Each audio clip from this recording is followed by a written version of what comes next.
में अपने पालतू जानवर को दुनिया से मिलवाना, लेकिन एक अच्छे मुस्बत तरीके से, यानी मुख्तलिफ लोग, दूसरे जानवर, नई जगहें।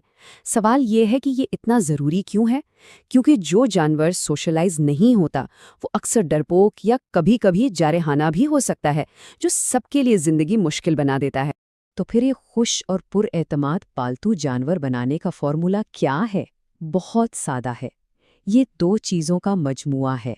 एक, मुस्तकिल ट्रेनिंग, जिससे वो सीखते हैं कि क्या करना है और क्या नहीं, और दूसरा, मुस्बत सोशलाइजेशन, जिससे वो सीखते हैं कि दुनिया से डरने की ज़रूरत नहीं। ये दोनों चीज़ें मिलकर ही एक बेहतरीन साथी बनाती हैं। और अब हम पहुंच गए हैं एहराम की चोटी पर, वो आखिरी तह जो बाकी सबको अपने अंदर समेट लेती है, एक महफूज माहौल। ये उनकी अपनी ज़ाती पनाहगाह है, एक ऐसी जगह जहां उन्हें मुकम्मल तौर पर महफूज महसूस करना चाहिए। तो अपने घर को उनके लिए एक महफूज जन्नत कैसे बनाया जाए? इसके 3 आसान से कदम हैं।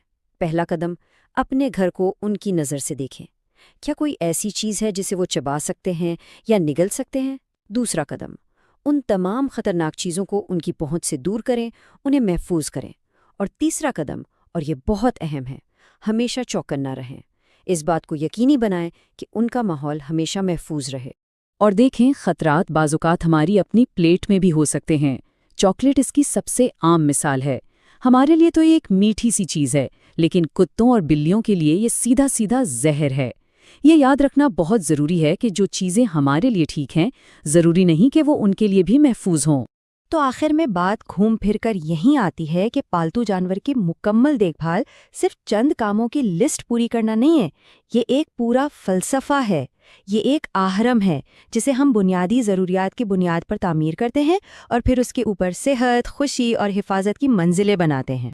और आखिर में एक सवाल जो सोचने पर मजबूर करता है, इन तमाम जिम्मेदारियों से हटकर वो एक सबसे अहम चीज़ क्या है जो एक पालतू जानवर अपने मालिक से चाहता है?